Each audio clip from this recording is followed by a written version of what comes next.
డిఎస్సీలో అక్రమాలు జరిగాయంటూ కలెక్టర్లకు వినతి పత్రాలు అందించారు వైసీపీ నేతలు. అన్ని జిల్లాల్లోనూ ఈ కార్యక్రమం నిర్వహించారు.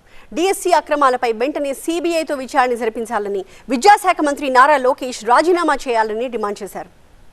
ఉద్యోగాల్లోకి వచ్చినటువంటి అర్హత గల టీచర్లతో పాటుగా అర్హత లేని దొంగ టీచర్లు లోకేష్ నాయకత్వంలో లోకేష్ చేత రికమెండ్ చేయబడి వచ్చారనేదే డబ్బుతోనో లేదా పార్టీ ముద్ర మీదో పార్టీ పచ్చబెళ్ళన్నోళ్ళు లోపలికి వచ్చారు అనేది వైఎస్ఆర్ కాంగ్రెస్ పార్టీ యొక్క ఆధారాలతో కూడినటువంటి అనేక సందేహాలని ప్రజల తరపున ప్రభుత్వాన్ని ప్రశ్నించడం జరిగింది. 30 ఏళ్ళు 25 ఏళ్ళు 35 ఏళ్ళు టీచర్ ఉద్యోగం చెప్పి పాఠాలు చేసిన టీచర్లు ఇంకో 2 ఏళ్ళలో రిటైర్ అవుతారు, వాళ్ళు టెట్ రాయాలంట.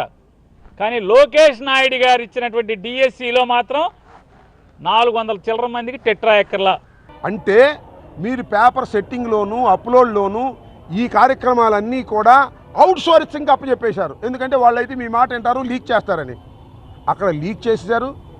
మీకు కావాల్సిన వాళ్ళకి పేపర్లు ఇచ్చారు, వాళ్ళకి ఉద్యోగాలు ఇచ్చారు. మొత్తం మీద డిఎస్సిలో మీకు కావలసిన వారికి మెరిట్ తప్పించి ఉద్యోగాలు ఇచ్చేటటువంటి కార్యక్రమం చేశారు సాక్షాత్తు ఎడ్యుకేషన్ మినిస్టర్. ఇంకోళ్ళైతే ఈ పాటికి తప్పించేసేవాడు చంద్రబాబు నాయుడు. కొడుకుని తప్పించలేడు కదా. మీ వెసులుబాటు కోసం జీవాలు మార్చేసి మీకు కావాల్సిన వాళ్ళని నియమించుకొని మళ్ళీ జీవాలు తీసుకొచ్చారు. ఇంతకన్నా దారుణం దేశ చరిత్రలో ఎప్పుడైనా జరిగిందా అని అడుగుతా ఉన్నా. ఈ రాష్ట్ర ఎడ్యుకేషన్ మినిస్టర్ నారా లోకేష్ రాజీనామా చేసి చిత్తశుద్ధిని చాటుకోవాలని వైఎస్ఆర్ కాంగ్రెస్ పార్టీని డిమాండ్ చేస్తున్నాం. ఆ ఎంపీ నారా లోకేష్ గారి కో బ్రదర్ భరత్ ఒక జూడో సంస్థకి వాళ్ళు నాయకులు. ఆ 2 ఉద్యోగాలకు ఆ 2 స్పోర్ట్స్కు సంబంధించి దాదాపు 90 ఉద్యోగాలు ఇచ్చేసినారు. దొంగ సర్టిఫికెట్లు సృష్టించినారు. ఈ శాప్ చైర్మన్ అనే వ్యక్తి, ఆ రవినాయుడు అనే వ్యక్తి ఒక్కొక్కరి దగ్గర దాదాపు 30 లక్షలు వసూలు చేసే ఎన్ని తొందరలో బయటకు రావడా ఆధారాలతో నిరూపించబోతున్నాం.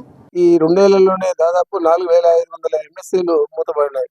దానివల్ల ఉద్యోగ అవకాశాలు కల్పించకపోయినా ఈ ప్రభుత్వం 50,000 ఉద్యోగాలను కోల్పోవడం జరిగింది ఈ ఎంఎస్ఎంఈలు మూతపడడం వల్ల.